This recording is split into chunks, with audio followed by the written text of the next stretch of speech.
Hello and welcome to the Real Influencers Project. I'm your host, Craig Reynolds, and with me today is longtime friend, Mr. Pete Herrick. Pete, when I think of an influencer, a lot of people would probably think, social media, the people that are selling products or items or just basically selling themselves and the lifestyle that they supposedly live. But I would argue that the real influences of our life are our friends, our neighbors, even our family members. I would think that they have a little bit more weight than someone that I might find on social media. But it is a pleasure to have you in here today because I know you've influenced plenty of people throughout your time, starting, I'm sure, back in Rockford, Illinois, where you grew up. Like, tell me a little bit about how life was back in Rockford. Well, Rockford was the closest big town, and that was still an hour away. So if you move out of Rockford to more cows and more cornfields in the little town of Milledgeville, Illinois, that's where it started 47 years ago. Born and raised there, didn't move away until I was 21. Tiny little town. Population now, I think, is 1,000. It may have been 1,200 at the time. Wow. And I went to kindergarten in the same building that I graduated high school from, K through 12, all in the same building. We had 32 people in our class, in the class of 1990. And then my senior year, we consolidated with the town 8 miles away, with Chadwick, Illinois. And I think I graduated, they had 11 people. So I think we had 46 maybe in or 43, wow, something like that in our graduating class. And it, almost doubled the size of the school. It was crazy. Wow. But that was the small town where I grew up. And I got into radio when I was 16. Yeah, how did you do that? If you're in such a small town, like, what are the avenues of departure if you even want to leave something like that? Because I know there's plenty of people that love that size and they don't want to move. It's perfect for them, but for you, clearly it wasn't enough. No, and there was no radio station in the town, but of course you're listening to radio stations. So I heard AM stations out of Chicago, really from all over the country, but I listened to Rockford stations. I listened to Quad City stations, and because we were about an hour between the two, but there were a couple of small town stations not far away. So we're going to go to June of 1989. I'm 16 years old, and I had a lot of opportunities in this small town. Most people don't think, you have to be in a big city to have a lot of opportunity, and we're talking about influencers, and there are always people in a town like that. It's all family. Not literal family, but everybody knows what you did, and your parents know before you got home. Yep. And it's like a typical suburb, except this was the whole town. You got outside of town, everybody still knew you. So I had a lot of opportunities to take part in some leadership programs. I was in a Rotary Youth Leadership Program. The County Crime Stoppers wanted a junior member. There were a couple of us from around the county who sat on the board of directors. But it was just an opportunity to see how the world runs. And in early June of 1989, the American Legion has a program called Boys State. And every state has it. Tom Brokaw, as a matter of fact, I believe was part of the Nebraska Boys State back in the 50s when he was coming up, the famous broadcaster. And I was invited to go to American Legion Boys State, which was done in Charleston, Illinois. And you spend a week, and it's kind of a model government. And it was all for people who had just gotten done with their junior year of high school. And we spent a week there, and you would elect, your city leaders, your county leaders. Then Sure. A couple of days into it, somebody would run for governor. And there were probably, I want to say 400, 500, but it was about civics and it was about government. And I was also, there were so many extracurricular activities. There were sports. I wasn't a huge sports person ever in my life, but I was in the band. So we had like 100-person marching band, which was bigger than any band organization that I had ever been in. So we're rehearsing like 3 times a day and doing all this stuff. This had to have been so eye-opening to you, from coming from an 11-person graduating class, 30, to this had to be mind-blowing. It was, and it was kind of my first experience Well, it was my first experience on any kind of college campus because it was at Eastern Illinois University. Sure. Yeah. And you're staying in the dorm. You're staying with people that you don't know, but you get to know pretty quickly. So it was awesome to be able to do this. I want to back up a little bit. I told you that I listened to all these radio stations. When I was a kid, the people on the radio were bigger than TV stars. They were bigger than movie stars. You know, I liked Happy Days and Laverne and Shirley and Dukes of Hazzard and all that stuff in the 70s and 80s that I watched. But I loved the guys and girls on the radio, just the way they presented themselves and the fact that they could be anywhere.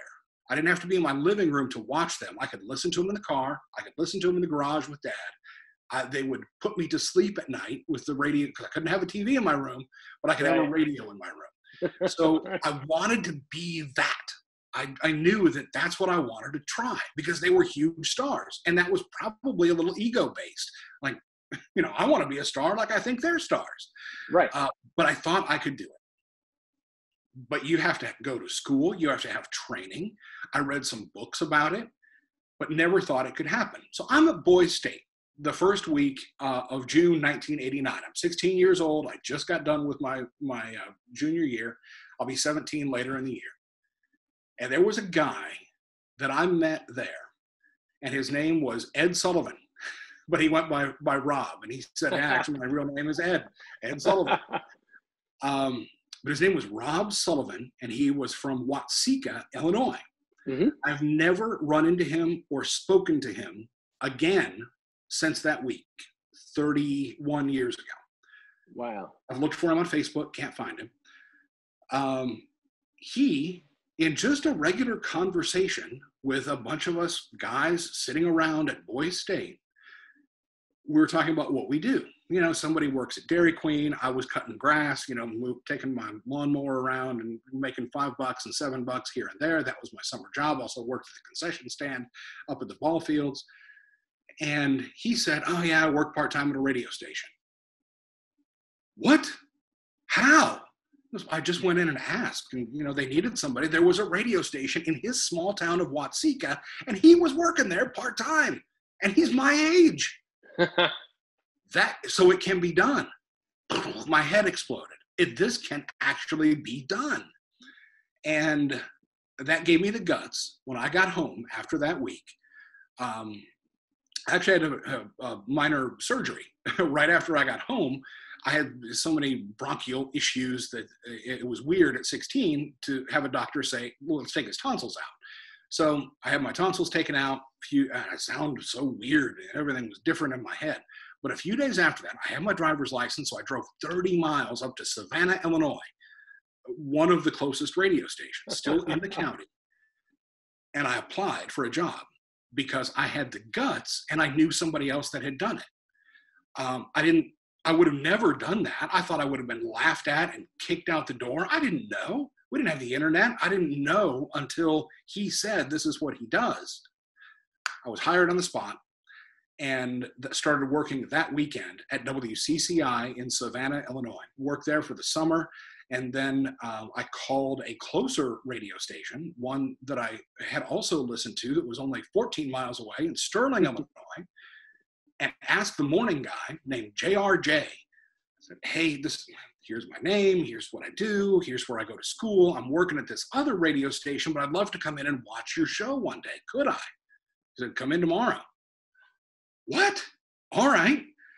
I went in, I watched his show. It was so cool to meet him, and he introduced me to somebody in the hallway, and his name was Ken Hines, and he said, what do you do with that other radio station? I said, I run the controls and play the commercials for the Chicago White Sox game, and they were also a Chicago White Sox affiliate. And he said, so you know how that works? Yes, sir, I do. Well, what do you do after that? I'm going to play some country records on 45, the little records. Yeah. The first one I ever played was Dolly Parton. Why'd you come in here looking like that? Well, Ken said, what are you making? I said, minimum wage, $3.35 an hour. He goes, well, we pay $3.65 an hour, and we need somebody to do the same thing. Would you work here? Yes, sir. And I started there in August, and I stayed there until 1997, 8 years, all the way through high school, through community college. And then for a few more years, ended up becoming full-time. I did everything from play-by-play. I told you I'm not a sports guy. Did farm reporting, did news reporting, did overnight shifts, did everything, and finally became program director and operations manager, and then moved to Texas to do affiliate relations for a network. Ended up through Louisiana, Alabama, and then to Charlotte in 1998. But that's a very long story of how one person, saying one thing, proving that it was possible, gave me the initiative to go, yeah, why don't I try? And it worked. And you believed it in your heart, and that's why you are who you are and how you ended up where you ended up. When I met you, you were, you were producing for one of the top shows in the Charlotte area, which was great because when I met you, we became fast friends, and it was really nice to have that connection. You gave me the opportunity to come in and watch a show a few times, which was fantastic because it was nothing like I had pictured in my mind, the way that it was. But that generosity was fantastic, and I appreciate that. So thank you for that experience. Well, of course. And I'm glad that you said that, because so many people think that they have this dream, and I would like to do that, and I've seen that, but they never have the guts to reach out to someone who is doing it. And if there's any takeaway, and it doesn't matter if you're 15 listening or watching this, or if you're 65, if there's something that you want to do, work or otherwise, find somebody who's doing it and ask them questions. And 99% of the time, they are wide open. Well, sure, I want to learn how to do this. Well, come watch me. And you may learn it, you may not, but don't let one person who says, no, we really don't let people come in and watch. Ask to take a tour of the facility. Ask, if you want to learn woodworking, ask somebody who's doing woodworking. If you want to learn how to bake, ask somebody who makes good cakes. Just ask them, because people who have the knowledge didn't get it miraculously. They worked for it, and chances are they're willing to share it. And you may find out real quick it's not what you want to do. Right. Yeah, that's very true. But to me, those are the real influencers. Those are the ones that share that information and that knowledge so it can be passed down. That's a community to me, and that's what those stories that I'm looking for with this project, because I think those stories don't get told enough. Those feel-good stories, those gratitude stories, they don't get told enough. And I'm sure you would love to speak to Rob Sullivan once again if you could just find him. Yeah, if I could. Wouldn't it be something if somebody who was watching this went, I know somebody from Watseka. I wonder if they know Rob Sullivan. And I haven't dug deep, but, I type in the name on Facebook occasionally. I found some other people on Facebook that were at the same Boise State. But, I've never been able to track down Rob. And it would just be cool to see where he is, and just to be able to say, you have no idea what 10 seconds of words out of your 16-year-old teenage mouth turned into for me. It gave me, certainly he didn't give me some magical power to turn this into a 30-year career, but he gave me the confidence to get started in that career. And that's something else to remember. You never know who's listening. You never know who you're empowering, or on the opposite side of that, who you're hurting with just a few words, and the power that you have to do that with someone from any age. Because just like, you always say, be kind, because you don't know what somebody else is going through. Be generous, because you have no idea who needs that much of a kick to actually get started. And I was afraid, I may be stealing your next question here, but when you asked me to do this, it was about influencers and who has influenced you. And I was going to take the cop-out answer, because I didn't have names.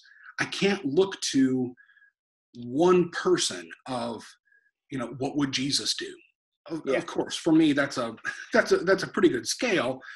But my cop-out answer here is everybody, Craig. Mm-hmm. Everybody is an influencer in some way or another.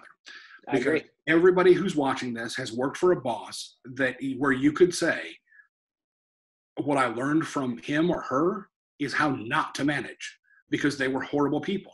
Well, they're an influencer, not a positive influencer, but Absolutely. you learn something from them. Where we are today is just a culmination of every decision that we've made. And every decision that we've made has been influenced by somebody. What's right from wrong? Are there consequences for your actions? And that's where I'll say a couple of my teachers and my dad showed me that very quickly, that this leads to this. Absolutely. And look before you leap, kind of a thing, right? Right. Yeah. And it wasn't a lesson that was taught necessarily. I got some it's not bullying, because that's not fair to people who actually get bullied, but just given a hard time, because how small my town was. It was kind of like Mayberry. There were 2 police officers. Wow. 2. And it wasn't 24-hour patrols or anything. Well, my dad was one of them. And then he became the chief of police and then eventually sheriff of the county and whatnot. But when I was young and formative, he was the police chief. Well, if somebody, and we were all in the same school, so, if a high schooler who was driving at that time got pulled over or something happened, then I would hear about what a jerk your dad is. I'd hear about that at school, or maybe somebody's dad or mom got pulled over. I may say something about that when I got home. Like, why did you pull them over? They're being mean to me at school. And he said, well, if they weren't speeding, they wouldn't have gotten pulled over. Good point. And at whatever age, I was able to extrapolate that of, you won't get in trouble if you don't do something wrong. There you go. Now, and it doesn't necessarily mean you're in trouble. I mean, if you get pulled over, you're mad at yourself because you got caught and you know that you were in the wrong. Now, you may or may not get a ticket. You may or may not be arrested. It depends on what else you were doing wrong. But I was able to extrapolate that pretty quickly, and that was an early lesson of, you do this, it equals this, or at least has the potential to equal this. Correct. Yeah. Don't put your hand on a hot stove, moron. There you go. Well, Pete, what are you doing now? Like, how can people get a hold of you? Say, if someone wants to reach out to you for some influence, for some guidance, is there a way that they can reach out to you, or a way to contact you? Absolutely. I'll give you my personal email. Happy to. Anybody who just wants a kick in the pants, or wants to chat, or just wants to run some ideas by whatever, or where did this go right? Where did this go wrong? I'd be happy to connect. Email me, herrickpeter@gmail.com. That's my last name and full first name. Herrick, HERRICK, PETER @gmail.com. Send me an email. We'll connect. What I'm doing now, after getting not out of radio, but outer fringes of radio, I started working with Once Upon a Vacation, which is a travel agency that specializes in Disney vacations or Disney destinations. But I work a lot with Disney World, Disneyland, especially Disney Cruise Line, but also Universal Studios and European vacations and sandals and beaches and all-inclusives. And basically, if you want to travel, I can help you get there, and it's no additional charge. It's the same as you doing the research, except you've got a personal assistant that gets paid when you travel, rather than you having to do all the work and navigate through all the misinformation that's online. Not saying that if it's on the internet, it's not true. But sometimes you need an expert. Sometimes you absolutely. So they can reach out to you with the same email address for that as well. If someone's interested absolutely. in travel. We can connect that way, and it's always a pleasure to help someone navigate something. And that is, everybody wants to have a purpose. Everybody wants to have some validation. And if you can help somebody with a little bit of your expertise, just like your expertise, Craig, thank you. Every path you pick any path in this world, career, relationship, anything, it's already been traveled. Yep. Someone has been down that road. Why not communicate with the person who's a little further down that road than you are? And everyone watching this is further down their road than hundreds of other people behind you. No matter what you've done, you have expertise in that area. So how cool would it be that you've been going through and clearing the brush on this path, stomping it down, making it clear for the people behind you?